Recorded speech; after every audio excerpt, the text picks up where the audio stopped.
Tout le monde ne peut pas avoir le micro dans une église. Tout le monde ne peut pas avoir le micro à l'orchestre. Il doit falloir qu'il y ait une personne qui est sur la batterie, par exemple, une autre personne à la guitare, une autre personne sur le piano, sur le clavier, sur le saxophone. Tout le monde ne peut pas chanter. Si tout le monde chante, si tout le monde chante, qui va danser peut-être? Donc, 6 personnes étaient chargées juste pour aider des personnes qui avaient reçu des talents. Mais tous devraient avoir une récompense de la part du Seigneur. Tout le monde ne peut pas être chef d'État. Si tous les 20 millions de Camerounais, 22 millions de Camerounais sont chefs d'État, qui va gouverner qui? Salomon a dit que lorsqu'il y a plusieurs chefs, il y a révolte dans la nation. Donc, il ne peut avoir qu'un seul chef, ou bien quelques chefs pour gouverner sur les autres. Si tout le monde est administrateur, qui sera administré? Amen, amen. Donc, où est le problème ici de la jalousie? Il se trouve ceci, que l'homme qui avait reçu un talent était un homme aigri. Cet homme était si courroucé, cet homme était si jaloux, au point où au lieu de faire valoir son talent, il est parti enterrer ce talent. Et pourquoi il est arrivé à ce niveau? C'est le premier point qui n'a pas pu, c'est la première des choses pour surmonter la jalousie que cet homme n'a pas pu maîtriser. La première des choses pour surmonter la jalousie, il faut être reconnaissant envers l'Éternel. C'est la reconnaissance, les actions de grâce. Il faut dire merci à Dieu. Il ne faut pas toujours dire mes camarades de classe sont loin. Mes égaux d'âge sont à tel niveau. Je suis encore ici derrière. Tout le monde est parti, je suis resté. Non. Dans la vie, il faut pas seulement regarder ceux qui sont devant toi. Il faut aussi apprendre à regarder ceux qui sont derrière toi. Quand tu commences à apprendre ceux qui sont derrière toi, ce que tu as délaissé, tu vas apprendre à dire merci à Dieu. Si cet homme avait lancé un petit peu le regard derrière lui, pour savoir, pour connaître que même si j'ai eu un talent, c'est déjà quelque chose, parce que parmi nous là, parmi nous les 10, certaines personnes n'ont même pas reçu un talent. Cet homme a manqué la reconnaissance envers l'Éternel. Est-ce qu'il vous est arrivé déjà d'aller à l'hôpital? Étant gravement malade, vous arrivez à l'hôpital, vous voyez certains malades, vous guérissez. Vous dites, ah Seigneur, merci pour ma vie. Moi, je crois que l'une des choses pour se guérir de la jalousie, et je dis dès le départ pour ceux qui viennent nous joindre, que la jalousie fait partie de la nature humaine. Quiconque prétend ne pas être jaloux est même la preuve que cette personne est très jalouse. Quiconque prétend ne pas être orgueilleux est même la personne là qui vit dans un orgueil sans limite. Je crois que la première des choses, c'est l'humilité. L'humilité, c'est quoi? C'est de savoir que Seigneur, il y a la semence de l'orgueil dans moi depuis la chute d'Adam. Et il y a la semence de la jalousie en moi depuis la chute d'Adam. Et quand tu commences à reconnaître ce qui est en toi, la Bible dit, heureux les pauvres en esprit, car ils verront Dieu. Parce que quand tu reconnais déjà ton humilité, quand tu reconnais ta misère, Dieu va te délivrer. Donc je disais ceci, la semence de la jalousie fait partie de la nature humaine. Et la question n'est pas de savoir si l'homme est jaloux ou pas, mais la question est de savoir comment faire pour surmonter sa jalousie. Et j'ai dit, lorsque nous lisons la Bible dans Luc 19, ce qui a manqué à cet homme était les actions de grâce. Il n'a pas voulu apprécier Dieu du fait qu'il avait reçu un talent, mais il avait les yeux plutôt rivés sur des personnes qui avaient reçu 5 talents, sur des personnes qui avaient reçu 2 talents, et à cause de cela, sa jalousie s'est manifestée et il n'a pas pu faire valoir le don de Dieu qui était dans sa vie. Et c'est la même chose pour certains d'entre nous. Nous avons manqué la cible. Nous ne voulons pas apprécier Dieu pour ce qu'il a fait dans notre vie. Et la raison pourquoi nous n'apprécions pas Dieu, parce que nous voulons apprécier Dieu en fonction de ce qui est dans la vie des autres. Si cette chose n'est pas dans notre vie en nous, nous manquons les mots pour adorer le Seigneur. Nous disons, ah Seigneur, si tu avais aussi fait que je naisse aussi dans la famille présidentielle, ma vie serait comme ça. Si tu avais fait aussi que je naisse dans une famille ministérielle, ma vie serait comme ça. Tu oublies que même si tu n'es pas l'enfant d'un ministre, même si tu n'es pas l'enfant du gouverneur, tu es quand même l'enfant d'un fonctionnaire qui a peut-être ou bien un citoyen moyen. Est-ce que tu regardes un petit peu derrière toi des personnes qui ont de la peine à se payer le loyer? Est-ce que tu regardes un peu derrière toi des enfants qui sont incapables d'aller à l'école parce que le père n'a pas les moyens pour payer leur scolarité? Est-ce que tu regardes un petit peu derrière toi des personnes qui ont fréquenté ou bien qui ont fréquenté même plus que toi, qui ont des diplômes plus que toi, mais qui ne parviennent pas à travailler là où toi tu travailles en ce moment? Ce problème aussi est réel avec Dieu, ce problème aussi est réel dans la nation. Quand nous allons commencer à apprendre, à bénir Dieu pour le niveau où il nous a placés, on va aussi apprécier la nation. On va aussi apprécier ceux qui gouvernent la nation. On doit comprendre quelque chose. On ne peut jamais satisfaire tout le monde. Ou bien on ne peut pas satisfaire tout le monde au même niveau. Quand tu as un certain niveau, il faut dire, oh Seigneur, merci pour... Je ne sais pas ta pensée par rapport au président de la République, mais peu importe, je ne suis pas politicien, mais je crois, rien que l'air que tu respires, rien que la sagesse que Dieu a donnée au président, bien, tu peux peut-être apprécier cet homme pour la paix qui règne dans la nation. Oh, quelqu'un a dit, est-ce que vous parlez de la paix au Cameroun? Est-ce qu'avant Paul Biya, avant M. Paul Biya avait la guerre au Cameroun, c'est qu'il n'y avait pas la guerre. Le tout n'est pas de faire finir la guerre, mais il faut aussi être capable de préserver la paix. Il faut être capable de préserver la paix. On connaît des personnes qui ont arrêté la guerre a commencé 1 an, 2 ans ou 3 ans. Donc je dis, apprenons à dire merci à Dieu. Apprenons à apprécier ceux-là qui nous gouvernent. Et je dis, le premier dirigeant, c'est Dieu. Mais Dieu nous dit, ce n'est pas apprécier ton prochain que tu vois, ce n'est pas aimer ton prochain que tu vois, comment pourras-tu aimer Dieu? En d'autres mots, ce n'est pas apprécier ceux qui te dirigent, comment pourras-tu apprécier Dieu? Qu'est-ce que tu as me dit ce soir, cet après-midi? Apprenons à dire merci. Les actions de grâce peuvent nous aider à nous délivrer de cette chose, de cette substance maléfique, de cette substance bizarre appelée jalousie. De cette substance, j'appelais même une substance mortelle. Parce que la jalousie va ensemble avec la haine. La jalousie va ensemble avec l'accusation. La jalousie va ensemble avec les calomnies, l'orgueil, la médisance. Il s'agit de quelque chose de très destructif. Cet homme, il n'a pas voulu regarder derrière lui ceux qui n'avaient pas de talent, ceux qui n'avaient pas de mine. Mais il a rivé ses yeux plutôt sur ceux-là qui avaient ce que lui n'avait pas. Ou bien il a rivé ses yeux sur ceux qui avaient plus que lui. Parce que lui, il avait quelque chose. Ces gens avaient quelque chose. Mais son problème était à quel niveau? Ces personnes avaient de plus que lui. Quelqu'un a dit, je crois que c'est C.S. Lewis, si je ne me trompe pas, il disait, le problème de la femme orgueilleuse n'est pas qu'elle n'est pas belle, mais tout simplement que l'autre est plus belle qu'elle. Voilà tout son problème. Donc quand elle sort chez elle le matin, elle se regarde dans le miroir, elle dit, waouh, je suis une très belle créature. Mais lorsqu'elle arrive dans la rue, elle voit une personne plus belle qu'elle. Son image, sa face assombrit tout d'un coup. Donc son problème n'est pas la laideur. Son problème n'est pas qu'elle n'est pas belle.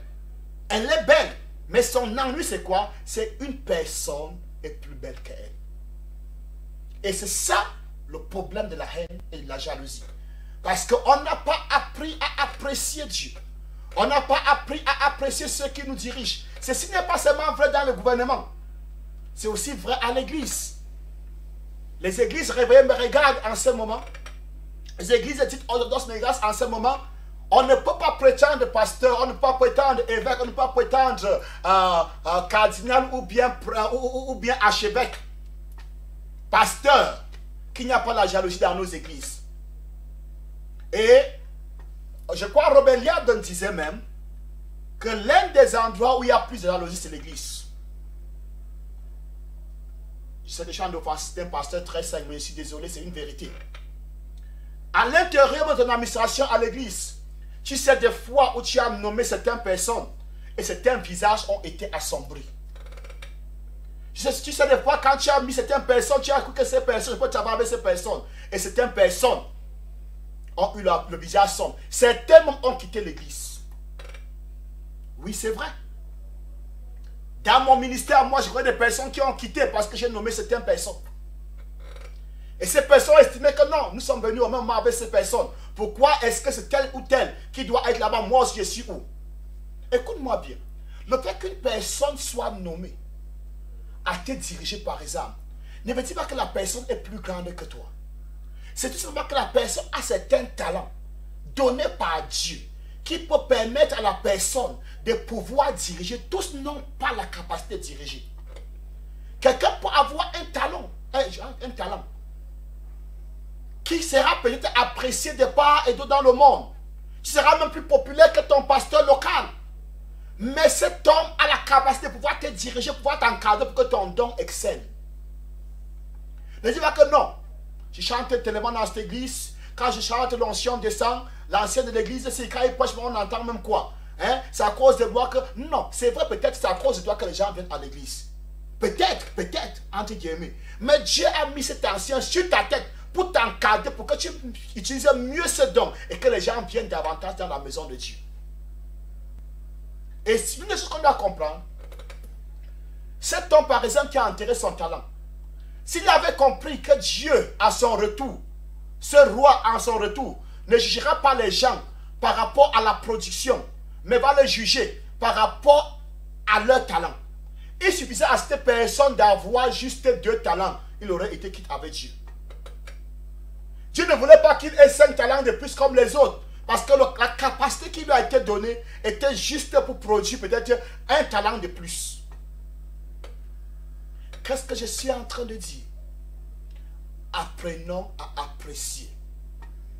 Quand tu vas commencer à apprécier Dieu pour ta vie, quand tu vas commencer à enlever un petit peu tes yeux sur ceux qui t'ont dévancé et regarder un petit peu en arrière sur ceux que tu as dévancés, tu vas apprendre à apprécier Dieu.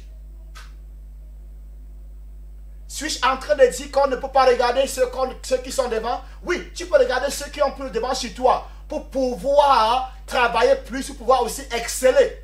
Mais si tu les regardes pas pour pouvoir travailler davantage, mais parce que si tu les regardes pour faire la concurrence, pour te mettre en concurrence avec ces personnes, alors tu rates la cible et ton visage va s'assombrir. Et Dieu te dira comme il a dit à Caïn, le péché se couche à ta porte. Mais toi, et ce désir, donc c'est très dangereux. Parce que non seulement le péché se couche à ta porte, mais ce désir se porte vers toi. Donc il n'est pas là, la jalousie n'est pas là juste pour se balader. La jalousie est là pour entrer en toi, pour te détruire, pour faire de toi un sac de misère. Il veut faire de toi un instrument pour détruire les autres. Mais je crois au plus profond de moi, en cet après-midi, que quelqu'un ne doit pas se laisser emporter par la jalousie. Mais quelqu'un doit apprendre à mettre sa jalousie sous la plante de ses pieds. Je vais me répéter encore, et je me répéterai encore. La jalousie fait partie de la nature humaine. La question n'est pas de savoir si tu es jaloux ou pas.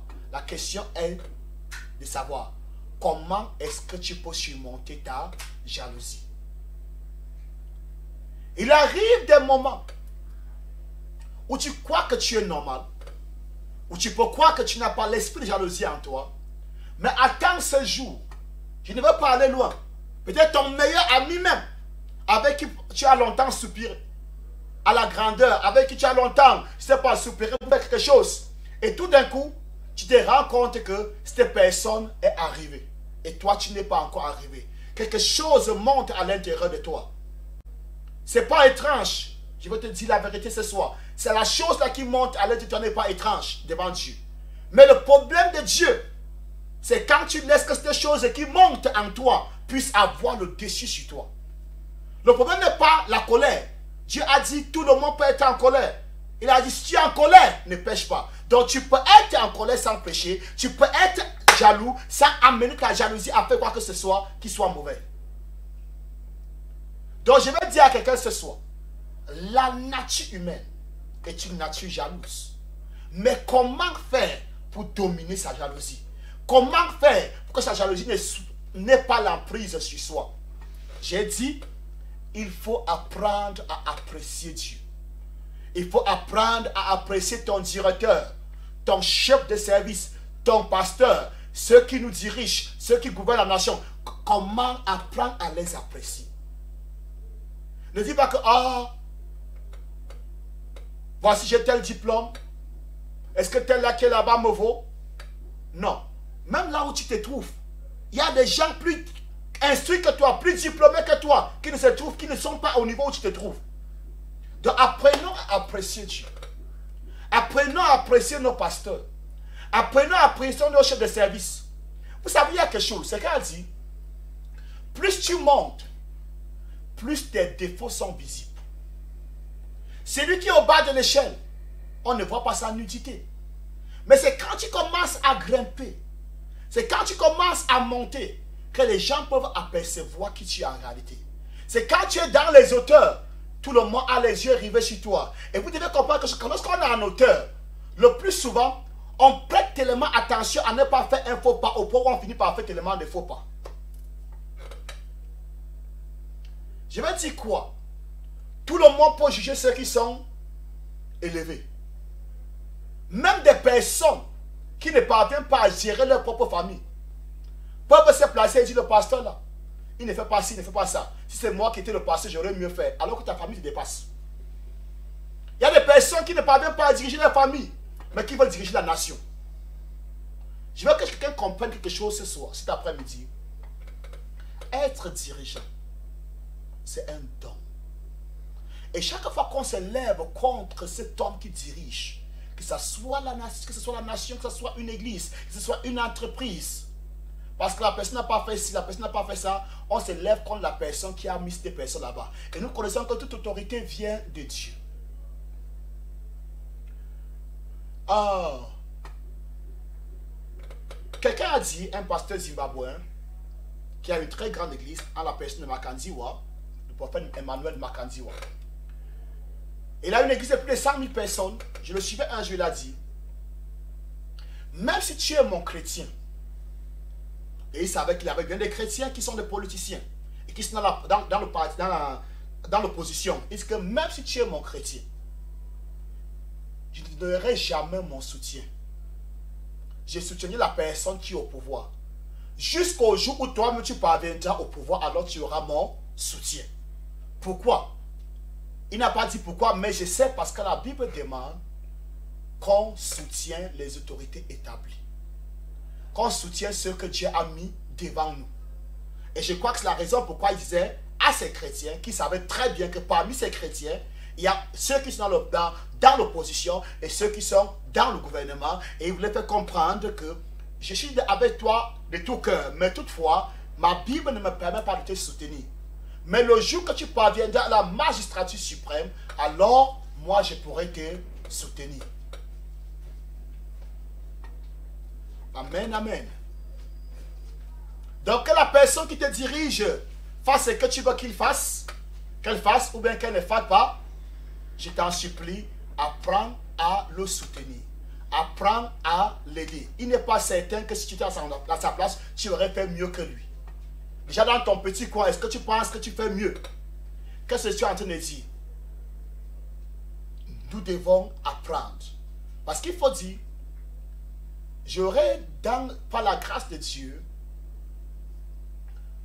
dans les jours à venir, si Dieu nous aide, à enseigner la différence entre la souffrance et un droit bafoué. J'aurais enseigné la différence entre la souffrance et un droit bafoué. Certes, un droit bafoué peut être la souffrance, mais en réalité, il n'est pas la souffrance.